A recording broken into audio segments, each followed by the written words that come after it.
Muy buenas noches y bienvenidos a un nuevo programa de La Resistencia TV. Un domingo más con ustedes en vivo por las pantallas de Aviala Televisión.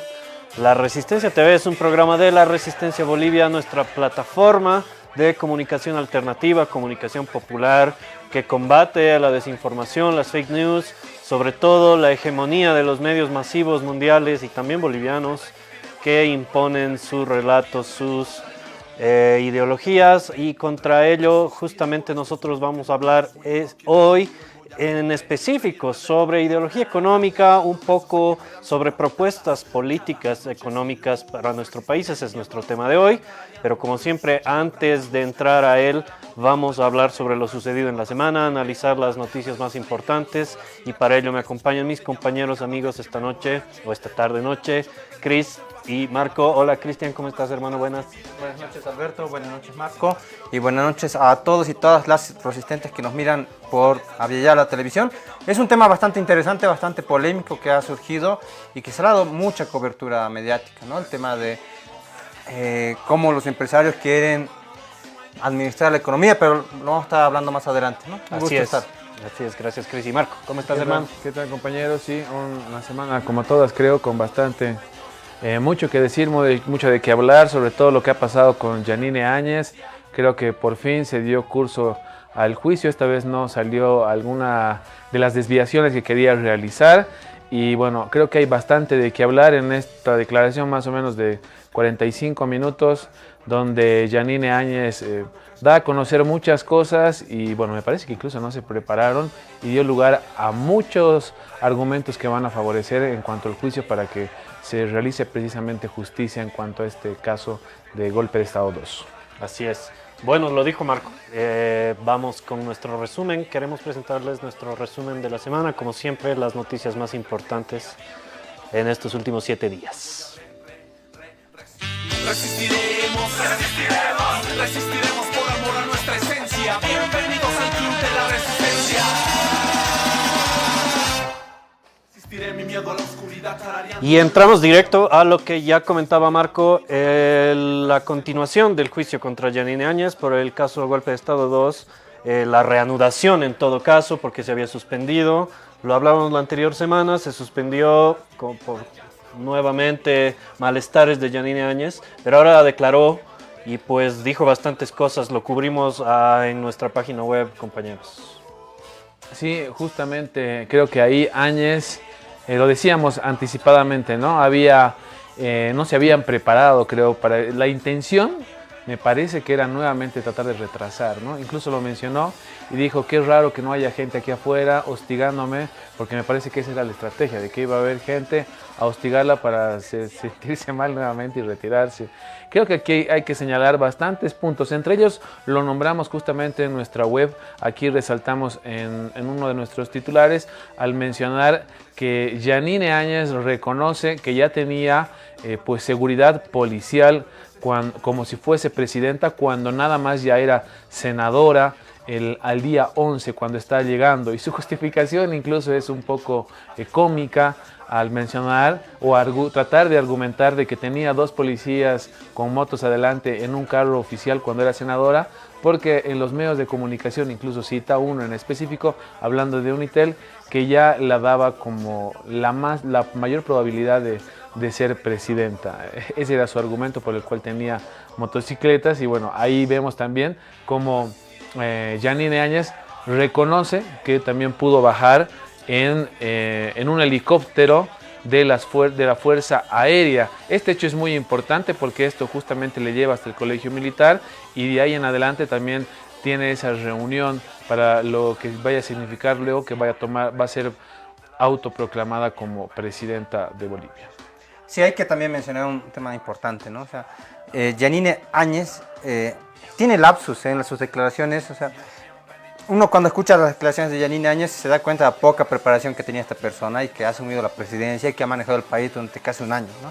En una de sus aseveraciones dice: yo quisiera que me traten como Luis García Mesa, porque él ha tenido juicio de responsabilidad. Se está comparando a Yanine Áñez con el dictador. Sí, está asumiendo su subconsciente de que de que era una dictadora y que quiere ser tratada como Luis García Meza, quiere un juicio de responsabilidades, pero no le corresponde. ¿Por qué? Porque este proceso que se le está acusando, golpe de Estado 2, es por la asunción ilegal de la presidencia, ¿no? Por el golpe de facto, cuando todavía ella era senadora, entonces no le corresponde un juicio de responsabilidades.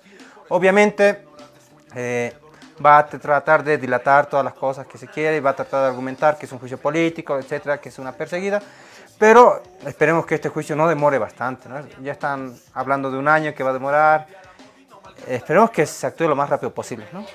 Lamentablemente suelen ser largos este tipo de juicios, ¿no? No tendríamos que sorprendernos de que sea así tampoco, considerando las chicanas jurídicas utilizadas, ¿no? Bueno, vamos a hacer el seguimiento, como siempre, a este caso lo hemos estado haciendo desde sus inicios, por supuesto. Así que sigan informados por nuestra página web, laresistencia.info, y nuestras redes sociales. Continuamos con nuestro resumen semanal y pasamos a la siguiente nota, que también tiene que ver con lo acontecido durante el golpe de Estado y todos los fenómenos y sucesiones de eventos históricos que se dieron durante el 2019 y 2020, porque citaron en el hermano país argentino a declarar a gendarmes, que ahí tenemos la nota en pantallas, a gendarmes que viajaron con el armamento que fue facilitado al gobierno boliviano para las represiones y las masacres sucedidas en Sencata, Sacaba, Pedregal. Recordemos que armamento fue enviado por parte del ejército argentino y también por parte del gobierno ecuatoriano. Este caso se refiere al primero, ¿no? Al envío por parte del gobierno de Mauricio Macri. Sí, se está citando a 10 militares argentinos, o 10 gendarmes argentinos, para que brinden mayores luces, ¿no? Sobre quién ha solicitado, cómo se ha enviado y qué uso se le ha dado o qué uso se les ha informado a ellos que se le iba a dar a este material bélico, ¿no? Recordemos que este material bélico ha sido utilizado para la masacre de Sacaba, Sencata, y en Argentina la acusación contra el gobierno de Macri es por contrabando ilegal. No es que Argentina haya enviado armamento a Bolivia, que podría ser una opción legal, sino que se lo ha hecho de manera ilegal e irregular. Por eso se habla de un contrabando que obviamente ha tenido como consecuencias las pérdidas de vidas humanas en Bolivia, ¿no? Entonces, es ahí la gravedad del asunto y esperemos que estos 10 gendarmes puedan dar un poco mayores luces y aclarar este tema, ¿no? Aquí en Bolivia. Claro, un hecho además que ya continúa esto en Argentina, pero en primera instancia se había citado a declarar a quienes se encontraban en la ciudad de La Paz, en ese entonces fungiendo dentro de la embajada argentina. Y esto da mucho lugar también a esclarecer también lo que pasó con el periodista Sebastián Moro. Recordemos que no se quiso habilitar, y lo cuenta la familia en un momento, un avión para retirar en ese momento a la persona que se encontraba en vida, hablando de Sebastián, hasta la Argentina, porque le decían que no había condiciones. Sin embargo, llegó un Hércules justamente con este armamento y que tampoco brindó la seguridad a bastantes periodistas que llegaron desde el vecino país a dar cobertura y que también sufrieron hostigamiento durante los días previos y los días posteriores al golpe de Estado en nuestro país. Así es. Bueno, tenemos que pasar rápidamente a nuestra siguiente nota para que el tiempo nos alcance con el invitado que nos acompañará hoy. Cerramos con lo que sucede en el Tribunal Internacional de Justicia de La Haya, porque se desarrolla, como ustedes saben, el juicio internacional iniciado por la demanda boliviana por las aguas del Silala, y pues se presentaron a declarar nuestros juristas y interrogatorios consecutivos también preparados contra ellos. Claro, y además Chile, ¿no? En cuanto a también sus alegatos, y dentro de sus argumentos estaba de que si hubiera interrumpido el curso de las aguas, el curso regular, era porque para evitar que haya, que se conformen nidos de mosquitos y de moscas. Era uno de los argumentos que tomaban en cuenta ahí, y bueno, justificaban de esa manera el curso regular de las aguas del Silala. Eso también para nombrarlo dentro de lo que sucedía en estos días en La Haya, ¿no? Hay un hecho también bien particular y paradójico que ha sucedido, y es que cuando se les pregunta a los abogados, le llamamos a los abogados chilenos, si han visitado el territorio boliviano para conocer las aguas del Silala, han dicho no conocemos, estamos hablando solamente de teoría, nos hemos subido a un monte y de ahí hemos visto Y sí, parece que todo, desde ahí podemos ver todo bien y tener un criterio científico, ¿no? Entonces, eso los ha develado. Estamos seguros. Sí, estamos seguros, ¿no? Así que, bueno, les fue mal en esa ronda a los alegatos chilenos, pero hay que ver cómo se va desenvolviendo, ¿no? Hay muchas más aristas y es bastante complicado el tema, la verdad, ¿no? Como cualquier juicio de este tipo, ¿no? Internacional. Bueno, en este caso se ha dado la participación boliviana y de parte de la participación chilena se admitió que las aguas nacen de manantiales bolivianos, ¿no? Sí.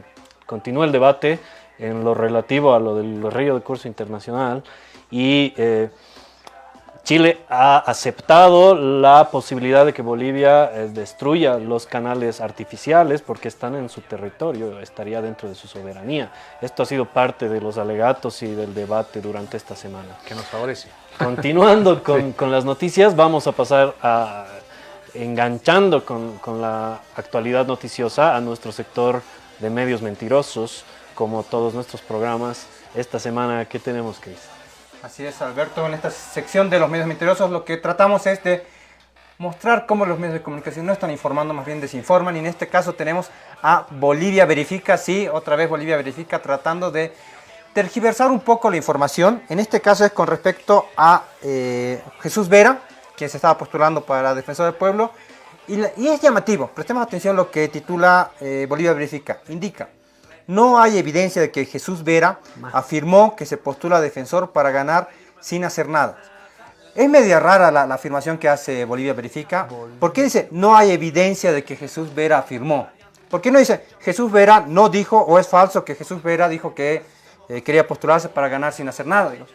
Y hemos revisado otras notas y podemos pasar a la siguiente imagen, por favor, en las que ahora Bolivia Verifica trata las declaraciones de un opositor, en este caso de Fernando Camacho, pero el trato es diferente. Dice: Camacho no afirmó que desea tumbar al gobierno de Luis Arce. Es decir, cuando se trata de una persona que a Bolivia Verifica no le cae, dice, trata de encubrir. No hay evidencia de que Jesús Vera dijo algo. Pero cuando se trata de medio de políticos opositores, directamente es, ¿no? Camacho no afirmó. ¿Por qué no hace lo mismo con Jesús Vera? ¿No? Hay que leer estas cosas con detalle para ver cuál es la intencionalidad, y sabemos que en política no hay coincidencias, y menos aún en los medios de comunicación. Entonces, esta sección, esta semana, Medios Mentirosos de Bolivia Verifica, va directamente para esta nota que hemos mostrado. Súper, muchas gracias, Cris. Como siempre, nuestro sector de medios mentirosos. Y ahora pasamos, para cerrar este bloque de noticias, pasamos al sector internacional. Resistiremos por amor a nuestra esencia. Bienvenidos al Club de la Resistencia.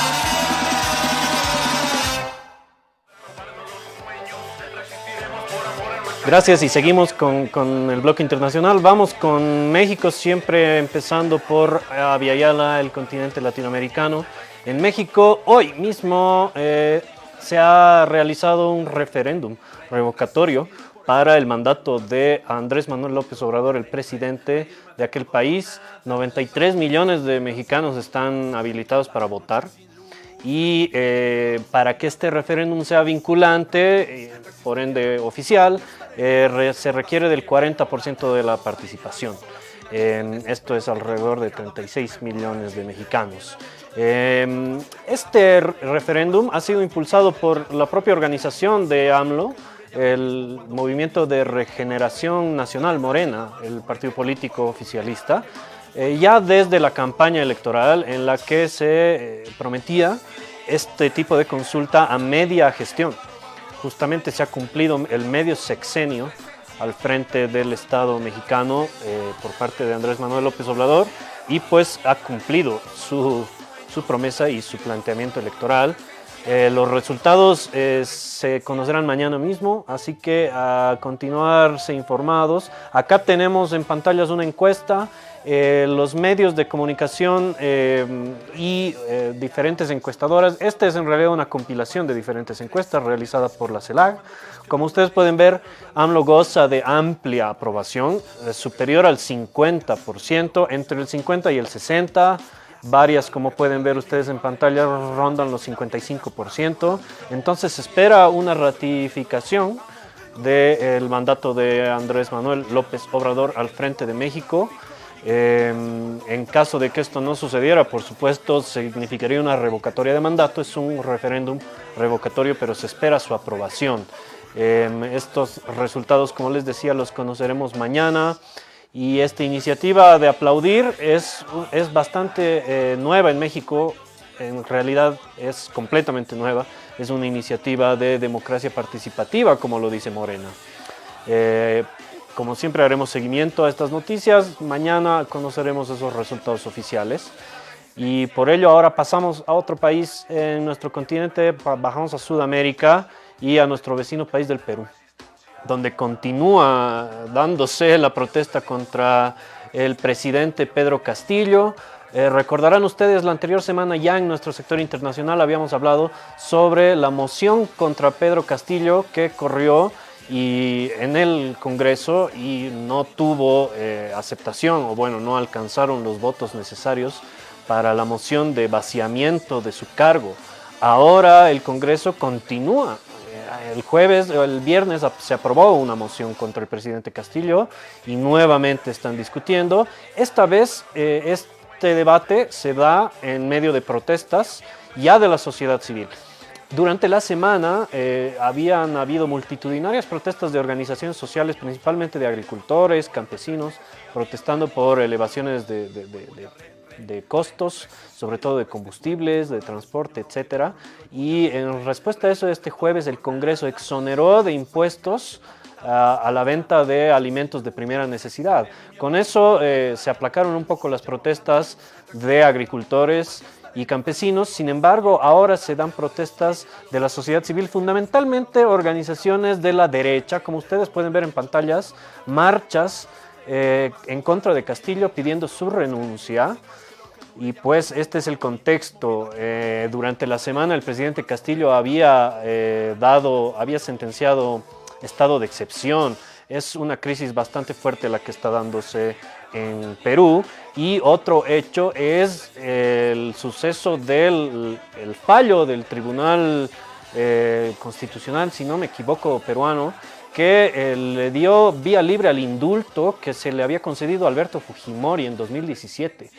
Ahora la Corte de la IDH le ha exonerado al Estado peruano no cumplir con esta liberación, porque por supuesto Fujimori fue condenado a 25 años de cárcel por masacres a civiles durante su gobierno, que es catalogado como una dictadura, así nosotros también lo creemos. Entonces el Estado peruano ha sido conminado a entregar un informe hasta mayo sobre el cumplimiento de esta instrucción por parte de la Corte IDH para no cumplir este fallo de la Corte peruana para liberar a Fujimori. Y en esto al mismo tiempo continúa la desestabilización por parte de la derecha peruana al gobierno de Pedro Castillo. Seguiremos viendo lo que sucede en Perú porque parece que se acerca un momento de desenlace bastante pronto. Y continuamos con nuestro sector internacional. Vamos a otro país latinoamericano. Continuamos con Brasil rápidamente. En Brasil se están dando también multitudinarias protestas, también contra el presidente Bolsonaro y también de diferentes sectores, compañeros. Uno de los sectores es el sector indígena, que ha protagonizado marchas. Vemos ya en pantallas algunas imágenes de las marchas. Entre el viernes, el sábado se dieron en más de 73 ciudades protestas contra el presidente Bolsonaro con el lema Fora Bolsonaro y Bolsonaro nunca más. Estas protestas que ustedes ven en pantallas tienen que ver con las medidas de ajuste permanentes del presidente Bolsonaro, medidas neoliberales y también con el tratamiento de la pandemia. Al mismo tiempo se han dado protestas de organizaciones indígenas. El movimiento indígena en Brasil, ahí tienen, se ha dado en pantallas esta especie de congreso abierto denominado Terra Libre, que se plantea también la dimisión de Bolsonaro, pero fundamentalmente el respeto a sus territorios indígenas que están siendo vulnerados para la explotación de los recursos en la Amazonía, fundamentalmente. Pero también protestan las medidas sanitarias que han generado pues muchas muertes en el Brasil, fundamentalmente contra los sectores más pobres, como lo es el movimiento indígena. Estas protestas van a continuar en Brasil, se ha llamado a continuarlas, así que Seguiremos informando sobre lo que sucede en el Brasil con el presidente Jair Bolsonaro, el muy reaccionario Bolsonaro. Y terminamos saliendo del continente, vamos a lo que sucede en Francia, porque también sucedió hoy, las primarias en Francia para la presidencia. En este caso está compitiendo el actual presidente, Emmanuel Macron, y compite contra la ultraderechista Marine Le Pen. Por supuesto, varios otros candidatos que van desde la ultraderecha como Le Pen hasta la izquierda como Jean-Luc Mélenchon, que pretende llegar a la segunda vuelta, que por supuesto será entre dos candidatos, como sucedió ya en 2017 entre el neoliberal Macron y la ultraderechista Marine Le Pen. Mélenchon, el candidato izquierdista, pretende llegar a la segunda vuelta, pero como hemos visto en el fenómeno europeo, la ultraderecha, el crecimiento del fascismo ha tenido mucha fuerza y Le Pen tiene mucha fuerza. El propio Macron, que es un candidato de derecha, un presidente neoliberal, esta semana ha declarado sobre el programa de Le Pen, calificándolo como racista, como extremista, como ultraderechista. Aquí tienen ustedes un pequeño bosquejo de lo que sucede en Francia, donde un candidato neoliberal, me parece que teníamos de hecho también se ha dado unas protestas, disculpen el día de hoy, lo olvidaba, los chalecos amarillos han salido en protesta. Recuerden el movimiento de los chalecos amarillos que viene protestando hace años en Francia, justamente contra las medidas del neoliberal Macron. Este neoliberal que califica a su principal contendora de derecha como racista y extremista. Este es el panorama en Francia, esperemos nosotros, por aquel país que Mélenchon pueda alcanzar una mayor votación que Le Pen y se pueda alcanzar algún otro tipo de resultado. Pero eso sucede hoy, seguramente durante la semana conoceremos quiénes serán los candidatos definitivos o en realidad los dos participantes de la segunda ronda en Francia. Y por último tenemos que hablar también lo que ha sucedido en Europa, pero ya a escala global, porque ha sido la votación en Naciones Unidas sobre la suspensión de Rusia del Consejo de Derechos Humanos de las Naciones Unidas. Tenemos ahora en pantallas, vamos a ver el resultado de la votación. Se ha aprobado con la mayoría para suspender a Rusia del Consejo de Derechos Humanos de Naciones Unidas. Ahí tenemos la votación en completo. Nuestro país se abstuvo, mientras que otros países dijeron que no. Disculpas, los que se abstuvieron fueron sus socios de India y China, mientras que Bolivia dijo que no, rechazó la moción, y otros países como Argentina y Chile la aprobaron. Este es un desarrollo importante en el mundo para lo que sucede con respecto al conflicto bélico en Ucrania. Tendremos que continuar con esto en nuestro siguiente programa porque debemos irnos al corte y entrar a nuestro tema principal luego de él. Así que sigan con La Resistencia TV, volvemos dentro de unos segundos. Dejarán que maten sus sueños poquito a poco.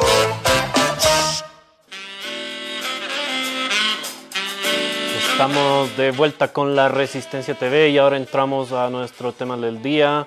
Nos acompaña un compañero hoy para analizarlo, como lo habíamos dicho. Está con nosotros el compañero economista, analista Juan José Bedregal. Hola Juanjo, buenas noches hermano, gracias por estar esta noche en La Resistencia TV. Muy buenas noches hermano, gracias por estar acá una noche más en La Resistencia TV y creo que vamos a hablar de algo rico que siempre es, ¿no? Las pretensiones de volver al modelo neoliberal. Así es, la propuesta en concreto de la CAINCO, ¿no? Chris, lo hemos hablado esta semana un poco, el modelo económico que pretende la CAINCO, el modelo cruceño, digamos, para Bolivia. Sí, en realidad ha habido una actividad en Santa Cruz la anterior semana sobre la CAINCO, se ha reelecto al presidente, pero lo curioso es que los medios de comunicación le han dado bastante cobertura, la verdad, ¿no? La anterior semana ha tenido una amplia cobertura, pero esta semana igual, se le ha seguido dando. Para mí esto no es casualidad, ¿no? O sea, para mí esto tiene un trasfondo bastante peligroso y hay que cuidarlo y por eso también hay que tocarlo aquí, ¿no? Y es que ellos pretenden atacar un poco el modelo actual vigente que tenemos, un modelo que ha sido reconocido por organismos internacionales como exitoso, otros lo han llamado el milagro, económico boliviano, cuando en realidad fueron políticas públicas bien diseñadas, no tenía nada de milagro, sino era una planificación completamente racional, pero han empezado a atacar este modelo, ¿no? Entonces ahí tenemos un video sobre cómo son estas declaraciones. ¿Qué te parece si las escuchamos y las vamos comentando al respecto, por favor? Entonces vamos con las palabras de Caínco, por favor. El modelo económico que propaga el gobierno ya es del pasado. Viene del tiempo de los altos ingresos y vemos con preocupación que se sigue gastando como si aún tuviésemos los ingresos del año 2014. Tenemos que dejar atrás las añoranzas del pasado ancladas en modelos económicos que no acompañan este nuevo ciclo. Lo que tenemos por delante requiere que cuestionemos y renovemos nuestros postulados. Un primer postulado es cómo entendemos la redistribución. Para nosotros, la verdadera redistribución es la que viene de la generación de empleo de mejor calidad y en mayor cantidad. Bueno, ahí estaba un pedazo de lo propuesto, o al menos el análisis por parte de la Cámara Industrial de Santa Cruz al respecto del modelo económico boliviano. Vamos a hablar sobre eso. Para eso hemos invitado justamente a Juanjo. Bueno, contraposición de modelos, ¿no? En nosotros lo calificamos directamente el retorno al neoliberalismo. Pero hablemos más en concreto, Juanjo. Acá él habla primero de la redistribución. Primero que nada dice que es ya un modelo del pasado. A ver, veamos cuán actual es este modelo, Juanjo. ¿Por qué dice que... ¿A qué se puede referir con que sea del pasado cuando está en plena vigencia y mostrando réditos? Mira, ahí lo primero que hay que recordarles a los caballeritos de la Caínco es el hecho de que ellos han guiado la política económica desde 1985 hasta 2005. Eso es lo primero, así que los que están más anclados en el pasado son justamente la oligarquía cruceña, la CAO, la Caínco y el Comité Cívico de Santa Cruz. Ellos son los que, si recordamos un poco, se reunían con Jaime Paz, se reunían con Víctor Paz Estenssoro, con Goni, con el ex dictador Banzer, con Tuto Quiroga, con Carlos Mesa, para definir políticas económicas, para ver si se subían o no las tasas de interés, algo que ha provocado la crisis de los pequeños prestatarios a inicios de siglo, para definir si se subía o no el salario mínimo, etcétera, ¿no? Ese tipo de propuestas que hace 20 años podían sacar ministros, estos caballeritos de Santa Cruz, ¿no? Los industriales cruceños ponían y sacaban ministros hace 20 años. Eso es lo que añoran. Bajo esta máscara de decir generación de empleo, pero ¿quién ha generado más empleo? Si recordamos que cuando Carlos Mesa dejaba la presidencia el año 2005, dejaba una tasa de desempleo del 8%. Y en 2019, cuando Evo Morales dejaba la presidencia, lo hacía con un 4,5%. Un desempleo que llegó a subir a 11,6% durante el gobierno de Áñez, cuando el ministro de Desarrollo Productivo, el ministro de Economía y la cabeza del Banco Central respondían a la Caínco. 11,6% de desempleo, una caída del producto de menos 8%, indicadores sociales y económicos desastrosos. Eso fue lo que hicieron ellos cuando pudieron manejar el Estado. Sin embargo, ahora que se recupera el modelo económico, el desempleo está reduciendo alrededor del 5%, 6%, y esto es al cierre de 2021, y ahí se ven los resultados claros. O sea, ¿cómo hablamos de generación de empleo si cuando has tenido el manejo del Estado has generado tasas de desempleo más elevadas? Segundo, hablan de un nivel de gasto que si fuera el de 2014, seguro se está hablando del alto gasto público. Y aquí hay algo que hay que considerar. Todos los países del mundo saliendo de la pandemia, desde Estados Unidos hasta, hasta Europa, hasta los países más neoliberales de América Latina, como el gobierno de Bolsonaro en Brasil o Iván Duque en Colombia, hasta Bolivia, pasando por la Venezuela de Maduro o por los países del África subsahariana, como los podrías tipificar, los que están peor económicamente, todos están aportando por el gasto público, por un incremento del gasto público en tema de salud, en tema social, en tema de generación de empleos, en tema productivo, en créditos a las empresas pequeñas, medianas y grandes para la reactivación económica. El mundo entero está en una ola de elevar el gasto público porque es la única forma que han visto los gobiernos y organismos internacionales para reactivar la economía.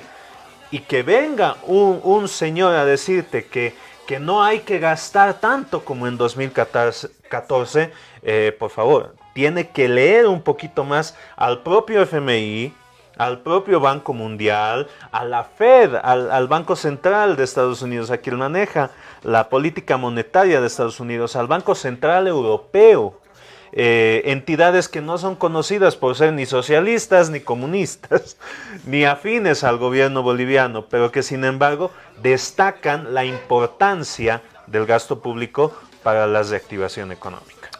Buen pantallazo que nos da Juanjo, más o menos de lo que significa la propuesta de la CAINCO, el neoliberalismo, enfrentado a lo que es el modelo boliviano. Vayamos, compañeros, pero un poquito más allá. Por ejemplo, hablaba de redistribución. ¿Cómo podemos entender el neoliberalismo más allá de las etiquetas y de, digamos, desarrollo macroeconómico? ¿Qué diferencia existe entre la redistribución propuesta de riqueza por parte del modelo social comunitario productivo boliviano y el neoliberal? Vayamos viendo algunos elementos de lo que significa el neoliberalismo y otros del modelo actual. Uno de ellos tiene que ver con la participación del Estado en la economía. Esto está dicho justamente por los señores de la CAINCO en esta siguiente nota. Este va a ser otro elemento que les propongo que tomemos en cuenta para hacer esta discusión entre estos dos modelos. Vamos a ver lo que continúa proponiendo la CAINCO.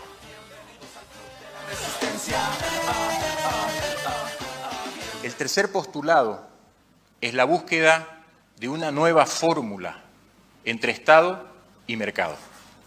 Es urgente implantar un modelo virtuoso donde el mercado y Estado no actúen como hermanas enemigas. Más bien, mercado y Estado deben complementarse y no pueden sustituirse mutuamente. Hasta el 2005, la participación del Estado en la economía boliviana era del 20% del total de la producción. Después de las nacionalizaciones en el año 2006, esta proporción aumentó al 40%, al constituirse el Estado como productor e inversor, pero usurpando espacios en los cuales el sector privado había mostrado ser más eficiente. Queremos proponer una fórmula que se adecúe mejor a nuestro país. 70-30. 70% de mercado y 30% de Estado. En ese 70% de mercado, donde se ubican el agro, la industria, la agroindustria, los servicios, el comercio, en síntesis, miles y miles de familias empresarias, el Estado debe abstenerse de poner trabas, de competir con las empresas públicas, dejando a las privadas en desventaja, de interferir con cupos y regulaciones. Bueno, ahí teníamos el complemento a los principios que quiere manejar la CAINCO para el modelo cruceño hacia Bolivia. Ahí tenemos entonces, compañeros, algunos principios. Vayamos desenredando esto. El neoliberalismo tiene algunas características fundamentales. Las nombraba Juanjo, por ejemplo, con respecto a la reducción del gasto público. Es algo siempre pretendido por modelos neoliberales. Achicamiento del Estado, en realidad dejarle al mercado todo el manejo de la economía de un país. Abstenerse, dicen, ¿no? Así es, ¿no? Achicamiento del Estado y la no participación del Estado en la economía. Y bueno, estos dos, claramente neoliberales, dos de los aspectos fundamentales del neoliberalismo. ¿Cómo podemos ir desenredando? Cuando hablamos, Chris, de redistribución, volvamos al principio. El gobierno del proceso de cambio, desde Evo Morales hasta el actual, por supuesto, el modelo económico habla de la redistribución de la riqueza. Este señor nos hablaba previamente de la directiva de la CAINCO, de un modelo redistributivo del pasado. ¿Cómo entendemos? Acá quiero decirle a nuestro público que estoy sentado con dos economistas, así que los dos compañeros entienden de lo que hablamos en economía. Redistribución del modelo boliviano versus neoliberalismo.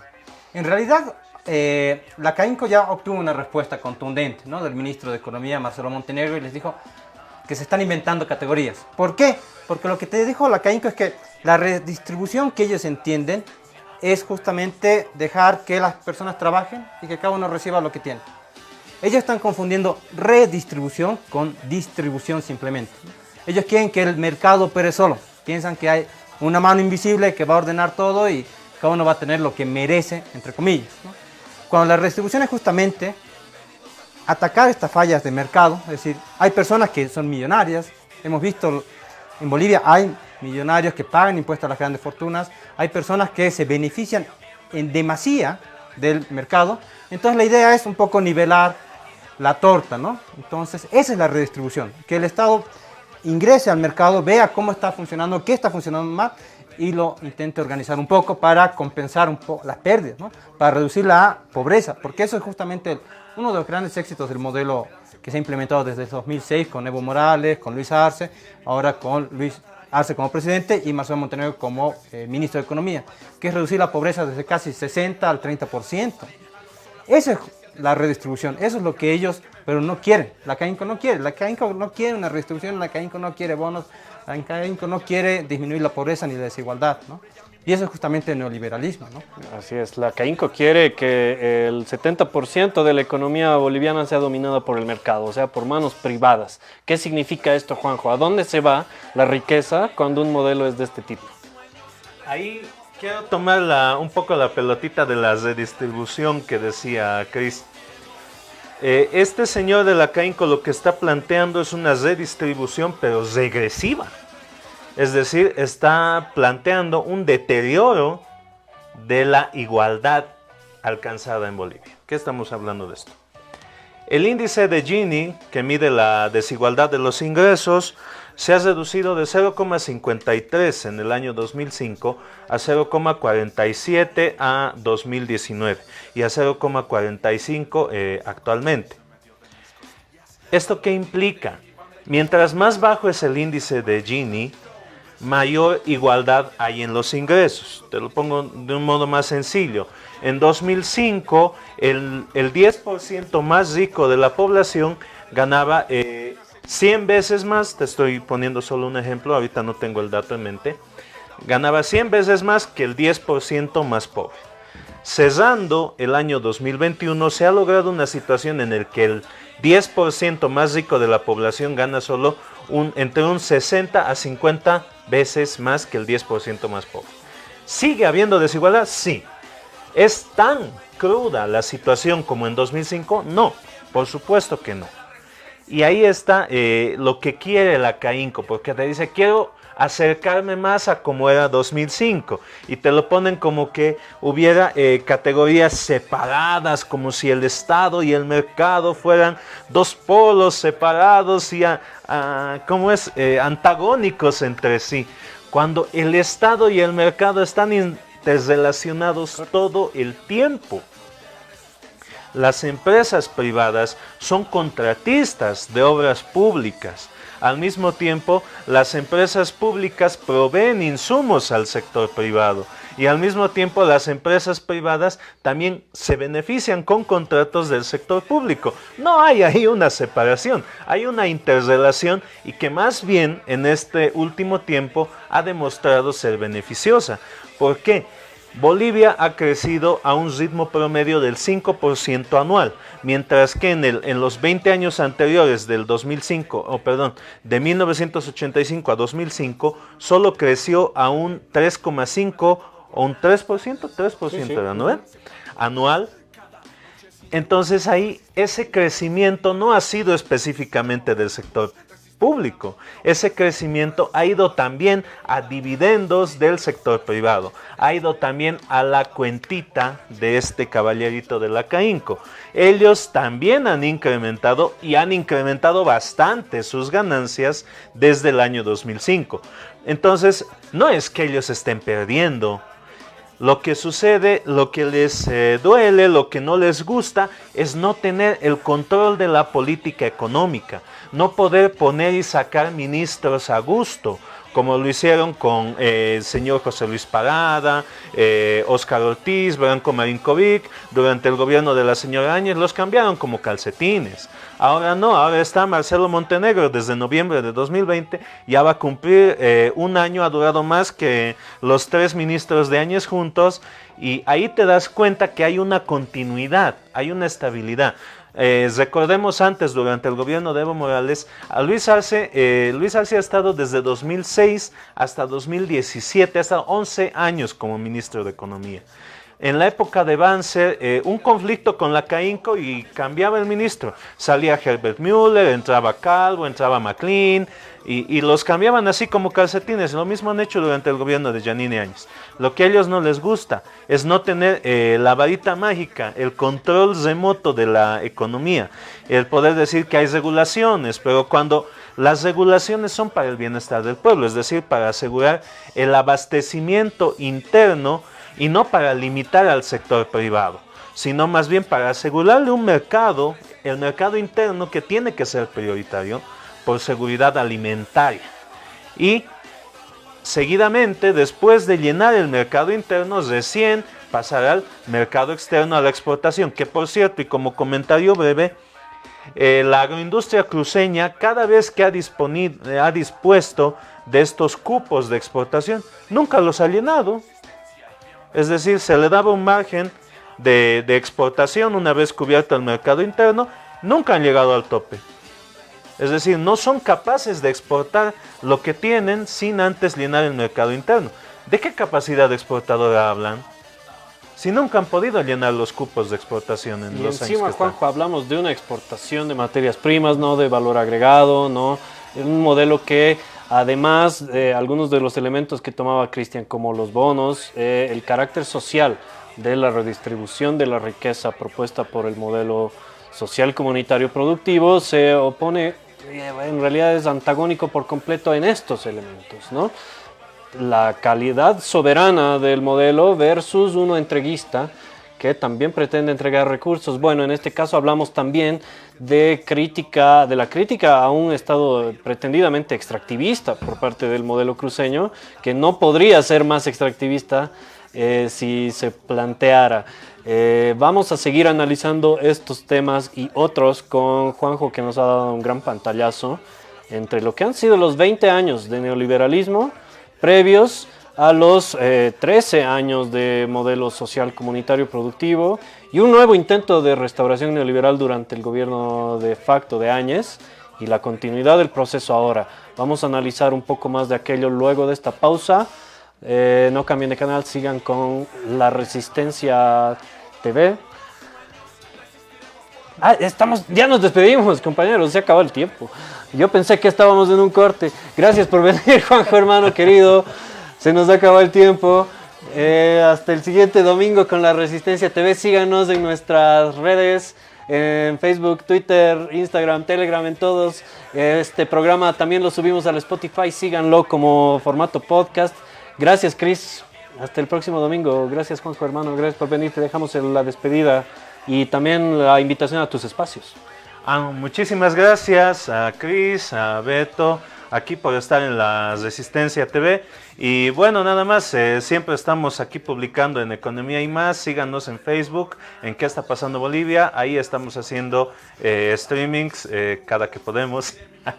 Muchas gracias. Gran portal Economía y Más, recomendado por La Resistencia. Síganlo. Hasta el siguiente domingo con La Resistencia TV. Gracias.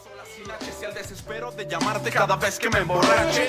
También al hecho de ver cómo te vas. Y a la frase de tú jamás podrás vivir del jazz. Hoy buscaré mi paz y más que lo que dure. Y a mí mismo cuando mí mismo pida que madure.